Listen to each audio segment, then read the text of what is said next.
Bismillahirrahmanirrahim. Assalamualaikum warahmatullahi wabarakatuh. Baiklah Anda sekalian, khusus untuk jurusan PK. Kemarin kita sudah masuk materi tentang toharah pada bab kedua. Itu masih tentang teori atau yang dasarnya saja. Nah, pada bagian kedua ini kita akan membahas bagaimana problematika toharah ini yang menurut fuqaha. Nah, jadi ada beberapa pendapat nanti tentang Imam Mazhab yang dibahas tentang toharah ini. Ada beberapa hal yang perbedaan pendapat, terdapat perbedaan pendapat. Nah, begitu. Oke, langsung saja. Yang pertama, kita akan membahas dulu tentang wudhu. Ada beberapa problematika tentang wudhu yang memiliki perbedaan pendapat oleh para imam mazhab. Nah, misalnya seperti rukun atau hal-hal yang membatalkan wudhu itu sendiri. Oke. Nah, yang pertama kita bahas rukun. Rukun wudhu itu terdiri dari, ini yang akan kita bahas adalah menurut 4 imam mazhab, menurut Hanabilah, Syafi'i, Hanafiyah, dan Malikiyah. Di sini terdapat perbedaan bahwa menurut Hambali, rukun wudhu itu ada 6. Nah, ada 6. Yang pertama membasuh wajah, kemudian tangan hingga siku, kemudian menyapu seluruh kepala, membasuh kedua kaki hingga mata kaki, kemudian mulwat. Mulwat ini segera ya. Jadi antara membasuh anggota wudhu yang pertama dan yang kedua itu harus disegerakan, tidak boleh disela dengan kegiatan yang lain. Kemudian terakhir tertib. Nah, kemudian Syafi'i. Nah, berbeda dengan Syafi'i, tetap 6. Syafi'i ini rukun wudhunya tetap 6, tetapi yang pertama terdapat niat. Nah, jadi yang pertama niat, kemudian membasuh wajah, membasuh kedua tangan, menyapu sebagian kepala, cukup sebagian saja, kemudian membasuh kedua kaki hingga mata kaki, dan terakhir tertib. Nah, kemudian Hanafi, menurut Hanafiyah itu ada rukun wudhu itu ada 4. Yang pertama membasuh wajah, kemudian tangan hingga siku, menyapu sebagian kepala, dan terakhir membasuh kedua kaki hingga mata kaki. Yang terakhir menurut Maliki, rukun wudhu ini ada 7. Nah, yang pertama niat, membasuh wajah, membasuh kedua tangan, menyapu seluruh kepala, kemudian membasuh kedua kaki hingga mata kaki, kemudian mulwat atau segera, dan menyela anggota wudhu seperti kuku, rambut. Nah, jadi dibersihkan dengan cara menyela-nyela anggota wudhu tersebut. Nah, apa yang terdapat perbedaan dari keempat ini? Dari 4 imam mazhab ini, mereka yang pertama ada perbedaan pendapat mengenai niat. Nah, jadi dapat kita lihat pada Syafi'i dan Maliki, dia menyertakan niat di dalam rukun wudhu. Nah, jadi menurut Syafi'i dan Maliki, niat ini termasuk kepada rukun wudhu. Nah, sedangkan menurut Hambali dan Hanafi, dia tidak menyertakan niat ke dalam rukun wudhu. Kenapa? Karena menurut Hambali dan Hanafi ini, rukun itu niat ini tidak termasuk kepada rukun, karena niat itu sudah dianggap sebagai syarat sahnya wudhu itu sendiri. Nah, jadi kalau berniat, maka sudah dilafazkan niatnya atau sudah diniatkan, maka itu sudah termasuk ke dalam syarat sah wudhu, tidak perlu lagi dituliskan di dalam rukun. Begitu menurut Hambali dan Hanafi. Nah, berbeda dengan Syafi'i dan Maliki yang menyertakan niat itu di dalam rukun itu sendiri. Nah, itu yang pertama perbedaannya. Kemudian yang kedua, terdapat perbedaan dalam menyapu kepala. Nah, kita lihat di sini Hambali dan Maliki. Nah, Hambali dan Maliki, mereka menyatakan bahwa untuk dalam proses penyapuan kepala itu disapu untuk bagian seluruh kepala.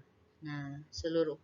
Jadi, jika ada Anda yang melihat orang yang berwudu itu menyapukan kepalanya, kemudian sampai ke belakang, kemudian balik lagi ke depan. Nah, itu mereka berpendapat bahwa membasuh kepala itu adalah seluruh kepala seperti yang disebutkan oleh Hambali dan Maliki. Nah, berbeda dengan Syafi'i dan Hanafi. Nah, menurut mereka menyapu kepala itu cukup sebagian. Nah, ada juga sebagian ini ada lagi yang menyatakan bahwa cukup membasahi sepertiga dari bagian kepala, misalnya kita cuman menyapunya pada bagian depan mungkin. Nah, atau ada juga yang menyatakan bahwa cukup minimal membasahi 3 helai rambut. Nah, gitu. Yang jelas itu menurut Syafi'i dan Hanafi ini menyapu kepala itu adalah hanya sebagian saja. Nah, bukan semuanya. Nah, jadi itu yang terdapat perbedaan yang jelas. Nah, kemudian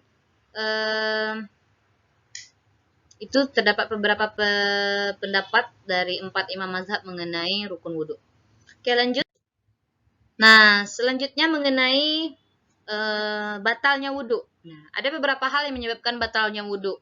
Nah, yang pertama yang kita bahas itu adalah batalnya wudhu sebab tidur. Nah, bagaimana pandangan 4 imam mazhab ini mengenai tidur sehingga membatalkan wudhu? Nah, kita bahas yang pertama.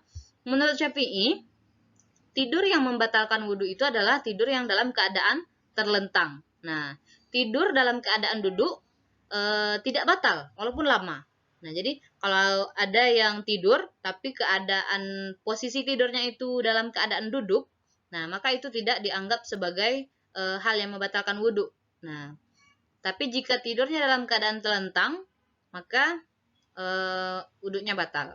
Nah, kemudian menurut Malikiyah, tidur yang membatalkan wudhu adalah tidur yang pulas, baik itu sebentar ataupun lama, setiap keadaan, mau duduk, mau sujud, atau berbaring, yang penting tidurnya pulas. Nah, jadi menurut Maliki, tidur yang membatalkan itu adalah tidur yang pulas, dalam keadaan apapun. Sebentar ataupun lama, mau duduk, mau sujud, mau berbaring keadaannya, kalau dia tertidur dalam keadaan pulas, maka wudhunya batal. Nah, di sini dijelaskan lagi bahwa jika tidurnya lama, terlentang, tetapi gelisah atau tidak puas, nah biasanya kita sering sebutnya dengan tidur ayam, apa gitu yang masih kita dalam posisi tidur tapi masih kedengaran orang ngapain, masih tahu kegiatan teman di sebelah apa. Nah, itu tidak puas ya, maka tidak membatalkan wudhu. Nah, tetapi tetap disunahkan untuk mengulangi. Tapi kalau tentang ditanya apakah dia membatalkan atau tidak, nah jika tidur yang gelisah atau tidak puas itu tidak membatalkan wudhu menurut Maliki. Nah, begitu. Kemudian menurut Hanafi, tidur yang membatalkan wudhu adalah tidur terlentang, bersandar ke dinding, kemudian tidur duduk dengan kepala di lutut. Nah, jadi kalau menurut Hanafiyah itu 3 kondisi tidur yang menyebabkan batalnya wudhu. Yang pertama tidur dalam keadaan telentang, kemudian tidur yang bersandar ke dinding, dan yang terakhir tidur dalam posisi duduk dengan kepala ditaruh di lutut. Nah, mungkin Anda bisa membayangkannya ya. Nah, jadi jika tidur dalam keadaan yang 3 ini, menurut Hanafi itu membatalkan wudhu. Nah, selain itu tidak membatalkan wudhu. Mungkin tidur dalam keadaan duduk atau apa gitu, ya pokoknya yang selain dari yang 3 ini, menurut Hanafi adalah tidak membatalkan wudhu. Nah, kemudian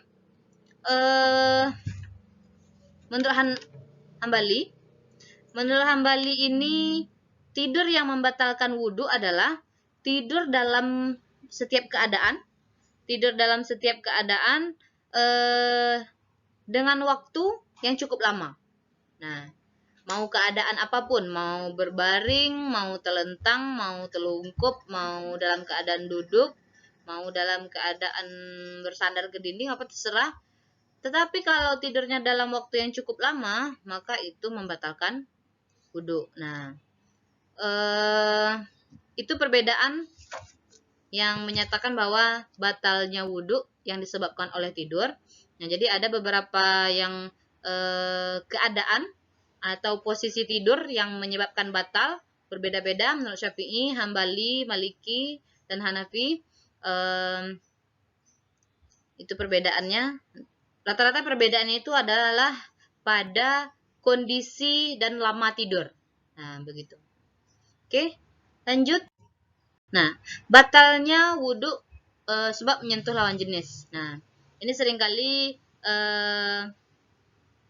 terjadi mungkin di antara kamu dengan teman-teman ketika tidak sengaja bersentuhan maka wudunya batal. Nah, kita lihat di sini dari segi pandangan menurut 4 imam mazhab tentang bagaimana wudu yang ketika menyentuh lawan jenis.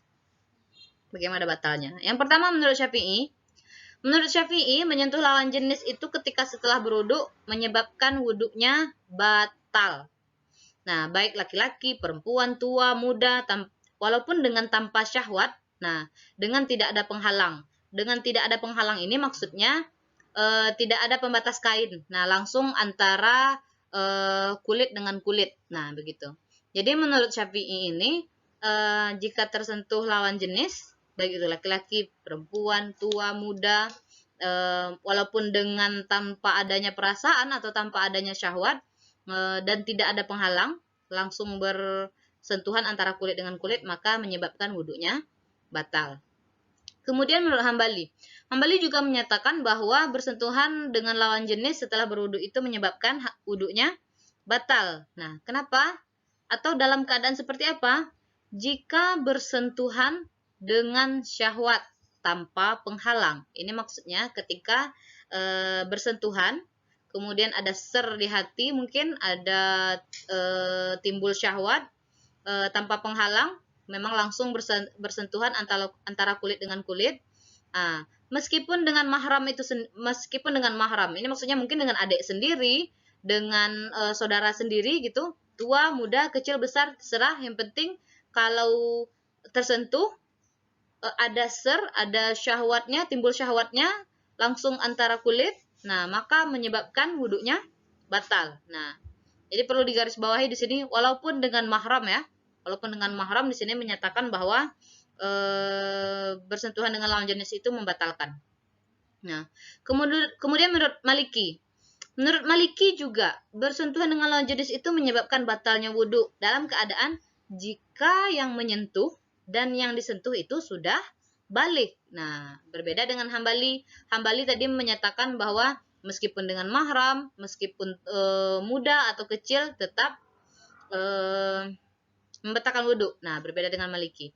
Maliki akan menyatakan bahwa itu membatalkan wudu jika menyentuh dan yang disentuh sudah balik dan bermaksud untuk mendapatkan kenikmatan. Nah, jika ini sengaja ya, biasanya ada kalau pada masa sekolah dulu itu teman-teman sering menjahili kita, mungkin begitu kan?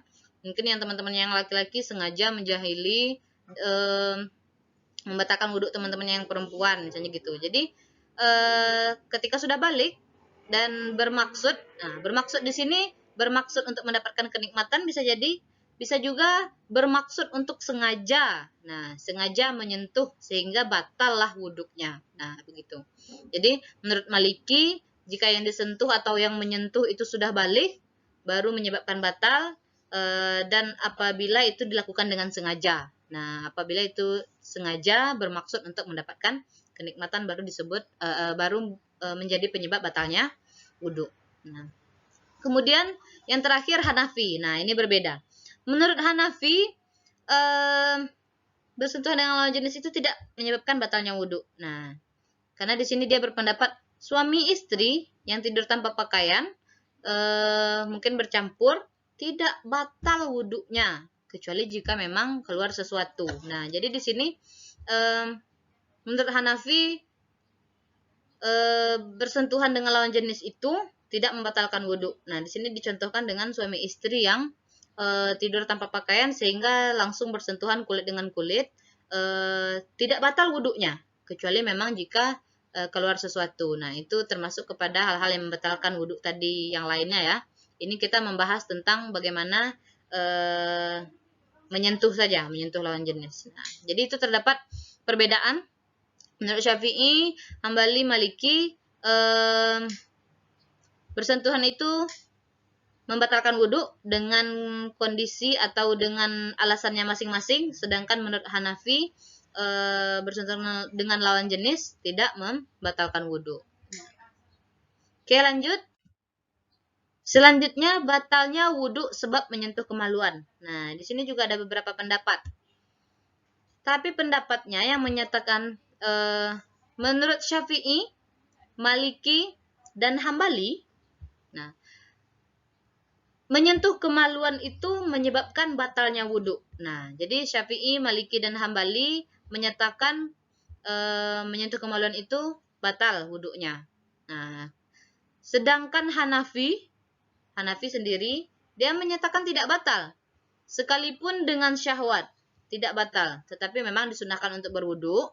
Ini hal-hal yang disunahkan, tetapi kita menyangkut perkara dia batal apa tidak batal aja dulu.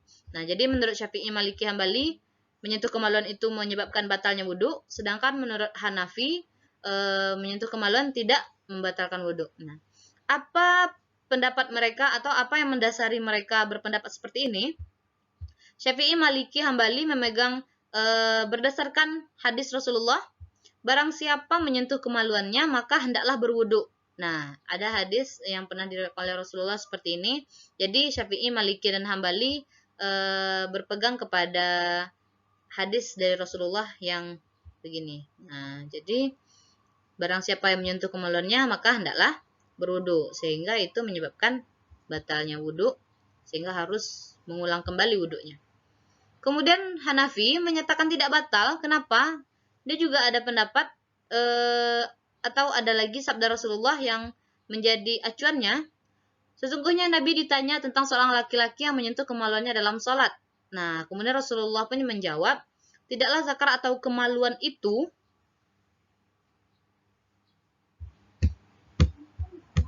kecuali seperti anggota tubuh darimu. Nah, jadi di sini Rasulullah menjelaskan bahwa kemaluan itu memang termasuk kepada anggota tubuh kita, jadi tidak apa atau tidak batal wudhunya ketika bersentuhan. Nah, itu maksudnya. Jadi kepada yang Syafi'i, Maliki, dan Hambali ini, dia berpendapat membatalkan, inilah alasannya.